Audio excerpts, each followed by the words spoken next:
Hello everyone, I once again welcome you in my series Reasoning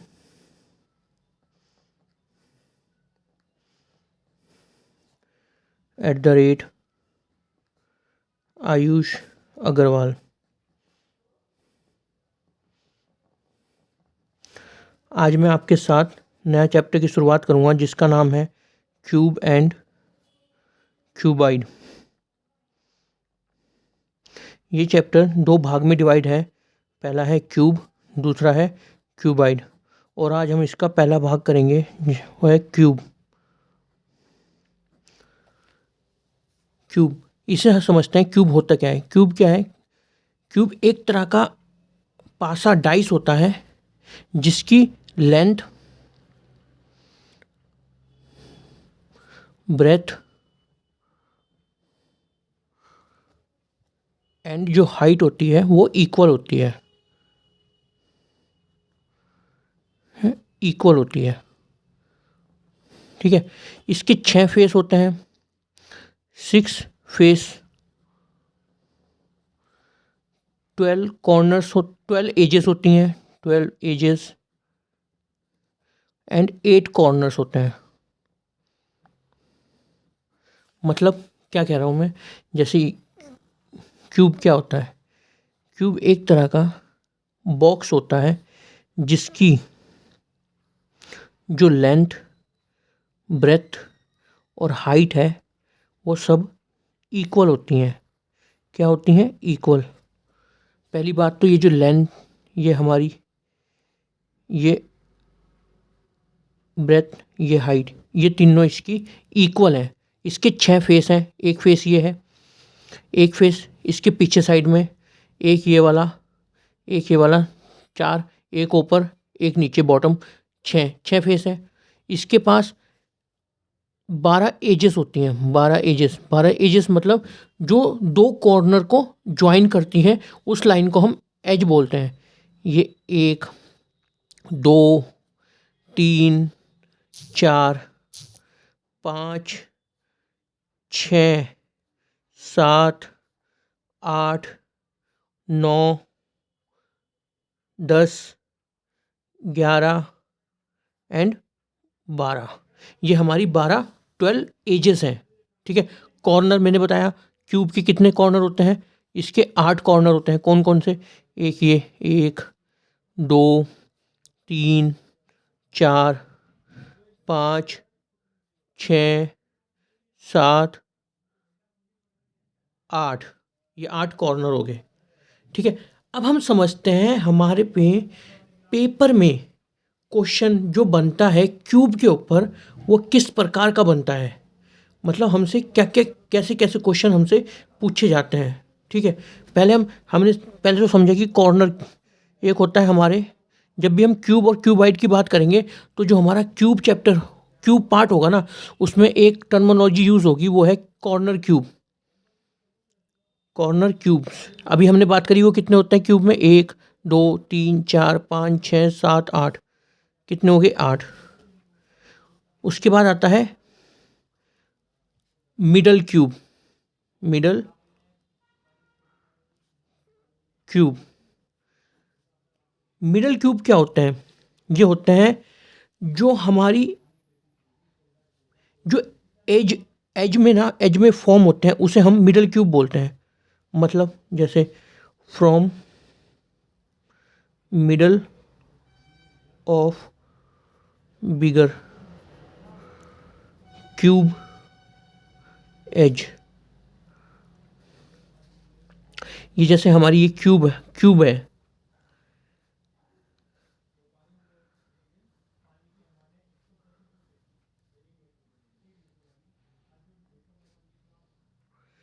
तो जो हमारे middle cube होंगे ना, वो कहाँ से निकलेंगे? वो हमारी एज में से निकलेंगे। ये जो एज होती हैं, ये हमारी एज है, इसमें से निकलते हैं हमारे मिडल क्यूब। ये निकल गया, जैसे ये हो गया, ये हमारा, ये एज हो गया, ये एज हो गया। ये सारे हमारे, ये हमारे एज पे जो फॉर्म हो रहे हैं ये हमारे मिडल क्यूब होते हैं। उसके बाद एक टर्मिनोलॉजी और इस्तेमाल होती है जिसे बोलते हैं हम सेंट्रल क्यूब। सेंट्रल क्यूब ये कहाँ से निकलते हैं? मिडल क्यूब तो निकलते हैं एज में से, सेंट्रल क्यूब निकलते हैं हमारे फेसेस में से। फेसेस मतलब जो हमारा ये क्यूब है, ये हमारा क्यूब है,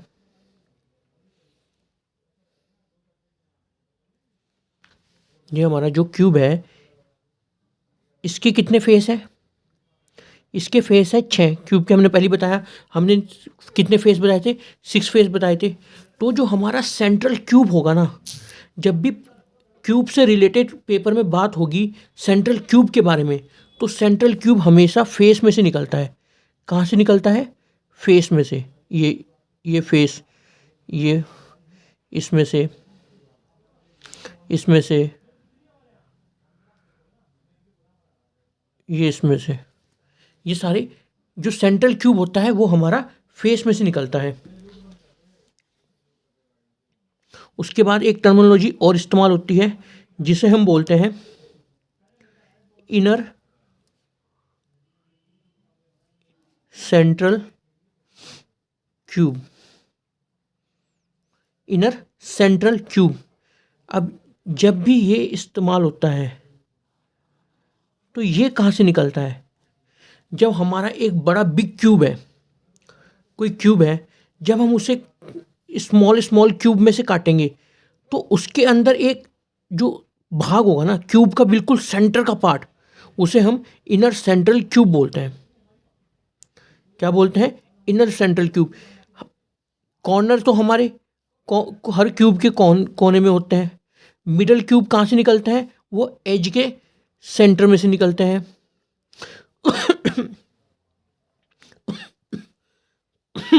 सेंट्रल क्यूब कहाँ से निकलते हैं? सेंट्रल क्यूब हमारे निकलते हैं फेस के सेंटर में से। तो इनर क्यूब कहाँ से निकलेगा? इनर सेंट्रल क्यूब, ये हमारा जो क्यूब का कोर भाग होगा ना, कोर पार्ट, उसके अंदर से निकलेगा, इसलिए हम इसे इनर सेंट्रल क्यूब बोलते हैं। अब इसी को आगे बढ़ाते हुए मैं आपको बताना चाहूँगा, जब हमारा क्यूब कलर होगा, जब क्यूब के ऊपर हमने कलर कर रखा होगा, तो जो हमारे one face cube, one face colour, two face coloured, three face coloured, जब ये ऐसे ऐसे पूछा जाता है कि बताओ इस क्यूब को, जो हमने बड़ा क्यूब है उसे हमने छोटे छोटे क्यूब में काटा, तो जो हमारा क्यूब निकला है उसका कितने, ये एक फेस कलर होगा या दो फेस कलर होंगे या तीन फेस कलर होंगे या कोई सा भी फेस कलर नहीं होगा, तो उसे सीखते हैं वो कैसे होता है। अब इसी को हम लेके चलते हैं कॉर्नर क्यूब से। कॉर्नर क्यूब, कॉर्नर क्यूब मैंने आपको पहले ही बताया। कॉर्नर क्यूब कौन से होते हैं? जो हमारे क्यूब के कॉर्नर में होते हैं।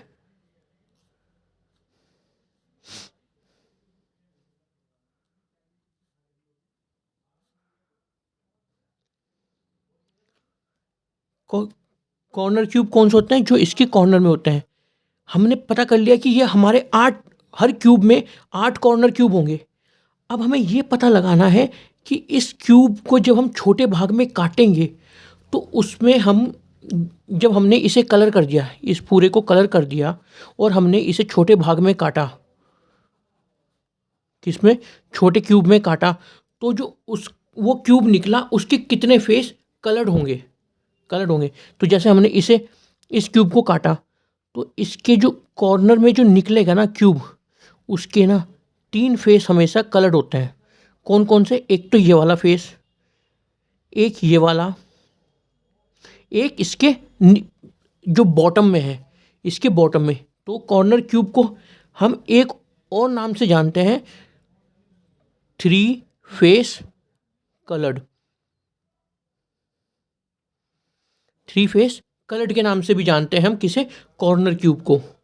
अब हम मिडल क्यूब की बात करते हैं।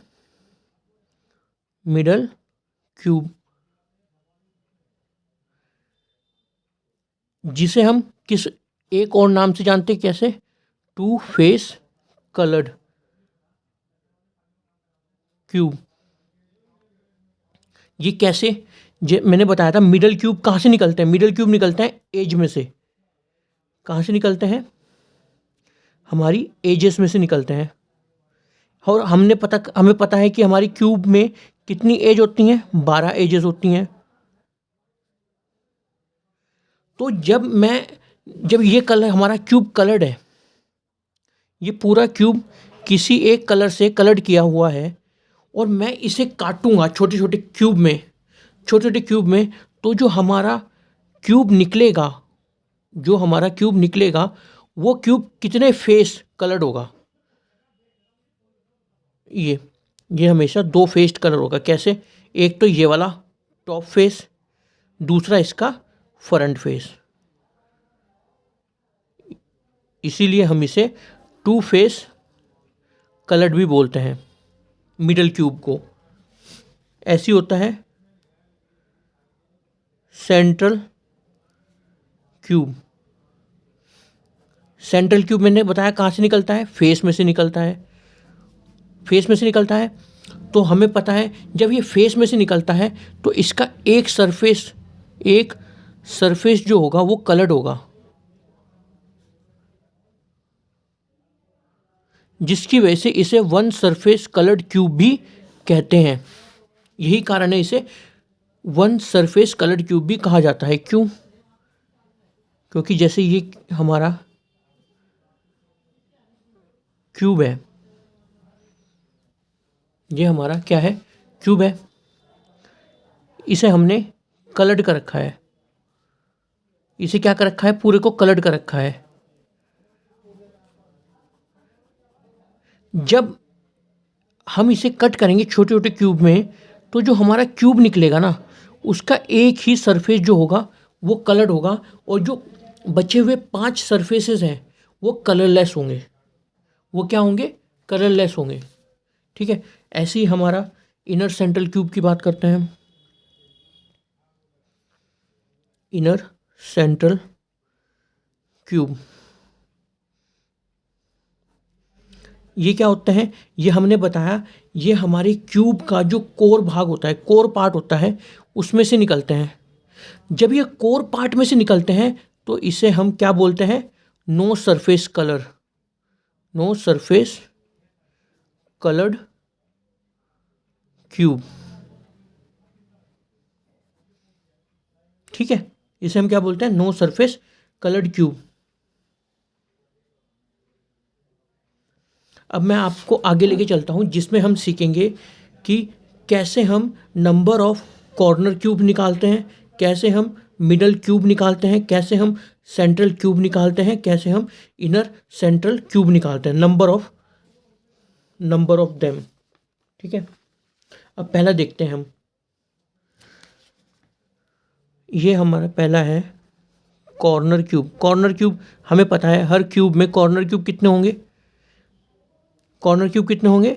8 होंगे, जिसे हम क्या बोलते हैं? कॉर्नर क्यूब को एक नाम से और जाना जाता है। अब से हम किस नाम से पहचानेंगे इसे? 3 सरफेस कलर्ड। और ये कितने होते हैं? ये हर क्यूब में फिक्स्ड होते हैं 8। ठीक है। उसके बाद आता है मिडल क्यूब। ये इसे हमने अभी देखा कि क्या बोलते हैं, किस और नाम से जाना जाता है? 2 फेस कलर्ड या 2 सरफेस कलर्ड। और हम अब इसे निकालने का क्या फॉर्मूला है? इसे निकालने का है 12 इंटू n-2। ये 12 क्यों आए? क्योंकि मैंने आपको बताया था जो मिडल क्यूब है वो हमारे कहाँ से निकलते हैं? एजेस से निकलते हैं।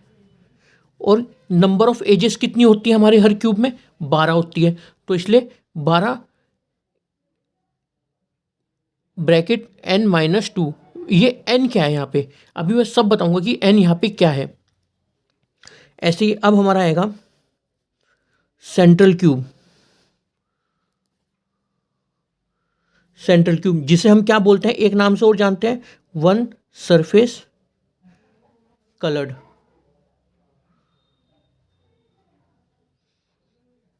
और इसे कैसे कैलकुलेट करेंगे? 6 इंटू n-2। हमने यहाँ पे 6 क्यों किया, यहाँ पे 6 क्यों किया, क्योंकि मैंने पहले ही बताया, आपको ऊपर बताया कि जो हमारा सेंट्रल क्यूब है वो फेस में से निकलता है, और हर क्यूब में कितने फेस होते हैं, हर क्यूब में 6 फेस होते हैं। तो इसलिए हमने 6 मल्टीप्लाई करा n-2 का होल स्क्वायर में से, ये फेस है।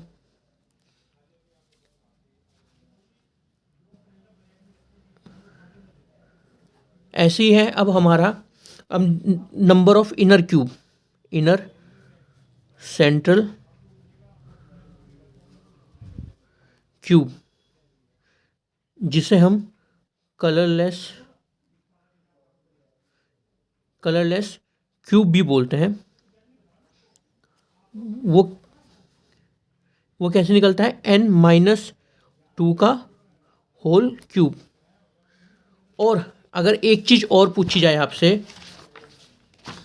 एक चीज़ और पूछी जाए, वो क्या है कि बताओ नंबर ऑफ क्यूब्स कितने होंगे, number of cubes, total number of cubes, वो होते हैं n क्यूब। ये टोटल नंबर ऑफ क्यूब क्या है, ये है जब हमारा एक बड़ा क्यूब है, ये एक हमारा बड़ा क्यूब है जिसे हमने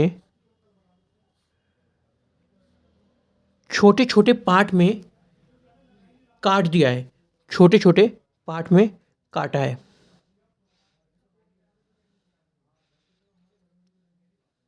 ये ना, इसे हमने छोटे छोटे पार्ट में काट दिया है।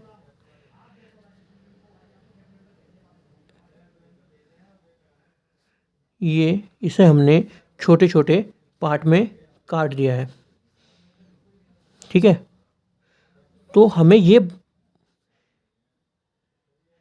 जो छोटे छोटे भाग में जब ये कटा है ना, तो ये जो इसमें से जो निकलेंगे ना छोटे छोटे क्यूब, वो कितने होंगे, वो होंगे हमारे n क्यूब। अब मैंने आपको बताया था, हम सीखेंगे n है क्या, यहाँ पे n यहाँ पे है क्या, n होता है side of bigger cube upon side of smaller cube, ये n होता है।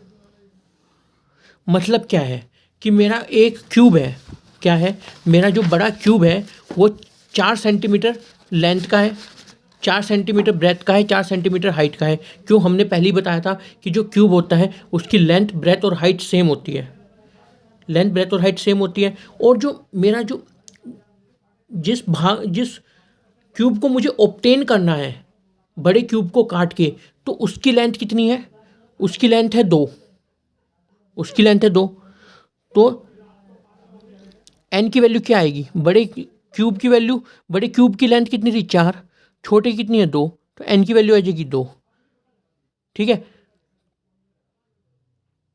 4 लेंथ वाले क्यूब को जब हम 2 लेंथ वाले क्यूब में काटेंगे, तो जो नंबर ऑफ क्यूब ओरिजिनेट होंगे वो कितने होंगे, टोटल नंबर ऑफ क्यूब जो ओरिजिनेट होंगे वो कितने होंगे, 2 की पावर 3, कितने, 2 2 4 4 2 8, 8 नंबर ऑफ क्यूब जो लेंथ 2 के हैं वो जनरेट होंगे जब हम 4 लेंथ वाले क्यूब को काटेंगे।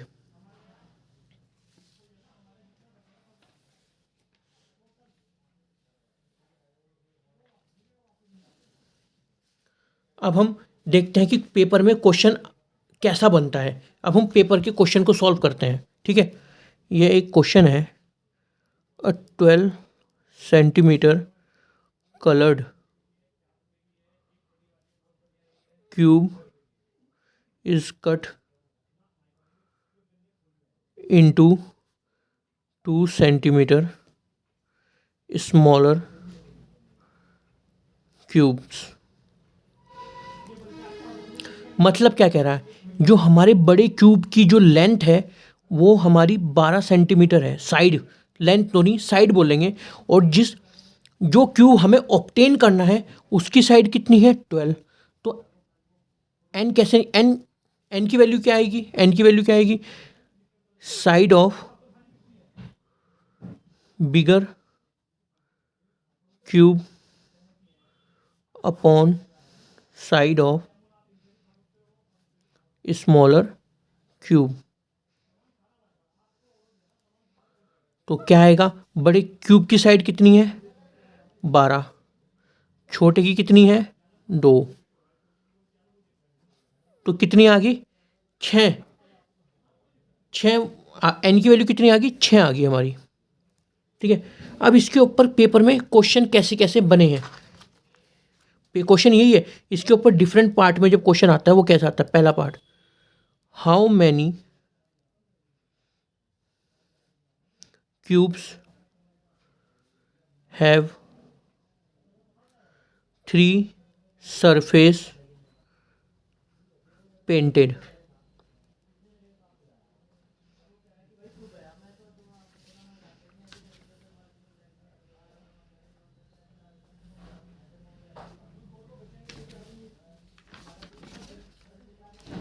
How many cubes have 3 surface painted. 3 surface painted को हम एक नाम से और जानते थे, क्या नाम था, उसे हम बोलते थे कॉर्नर क्यूब। और कॉर्नर हमेशा किसी भी क्यूब में फिक्स्ड होते हैं, क्या होते हैं, फिक्स्ड। और वो कितने होते हैं, वो होते हैं 8। ठीक है, एक तो ये हो गया आंसर। अब दूसरा क्वेश्चन कैसे बन सकता है, इसी में बनेगा, how many cubes have 2 surface painted. 2 surface painted का क्या मतलब है, 2 सरफेस पेंटेड को हम एक और नाम से जानते हैं जिसे बोलते हैं हम मिडल क्यूब। और उसे निकालने का क्या तरीका है, 12n-2। ये 12 क्यों लिखा, क्योंकि नंबर ऑफ एजेस कितनी होती हैं हमारी, हर क्यूब में 12 होती हैं, तो 12। एन की वैल्यू कितनी आई थी, अभी हमने एन की वैल्यू निकाली 6, 6-2, तो कितना आया 12 × 4, यह आएगा 48। मतलब जब हम बड़े क्यूब को जिसकी साइड है 12 सेंटीमीटर छोटे क्यूब में काटेंगे जिसकी साइड है 2 सेंटीमीटर, तो जो 48 क्यूब होंगे ना उनके जो सरफेस होंगे वो 2 सरफेस पेंटेड होंगे। ठीक है, ऐसे ही अब हमारा जो बनेगा तीसरा question, how many cubes have 1 surface painted. 1 surface painted को हम एक और नाम से जानते हैं, क्या नाम है उसका, सेंट्रल क्यूब। और सेंट्रल क्यूब को निकालने का क्या फॉर्मूला है, 6n-2 की पावर 2। 6n हमारा 6 था, 6-2 2, 6, 4 की पावर 2, 6, 16, कितना आया 96 नंबर ऑफ क्यूब्स आए जिनका एक सरफेस पेंटेड होगा। ठीक है, ऐसे ही हम लेके चलते हैं अपने आगे चलते हैं, जो है how many cubes have no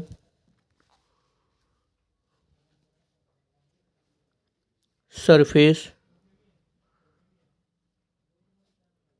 painted. No surface painted को हम एक और नाम से जानते हैं, वो क्या नाम है, इनर सेंट्रल क्यूब, उसे निकालने का क्या फॉर्मूला है, n-2 का होल क्यूब। तो n हमने निकाला 6 - 2 का होल क्यूब, तो कितना आएगा, 4 का होल क्यूब 64। ठीक है, अब इसी में हम देख लेते हैं total number of cubes, numbers of cubes, उसे हमने निकालना सीखा था, उसका फॉर्मूला क्या था, n क्यूब। तो n की वैल्यू हमारी कितनी आई थी, 6, 6 का क्यूब कितना हुआ, 216। एक क्वेश्चन पे हमने सारा देख लिया है, सारे डिफरेंट पार्ट करके देख लिए कि जो हमसे पूछे जा सकते हैं क्वेश्चन में। ठीक है, क्वेश्चन पेपर में रिलेटेड।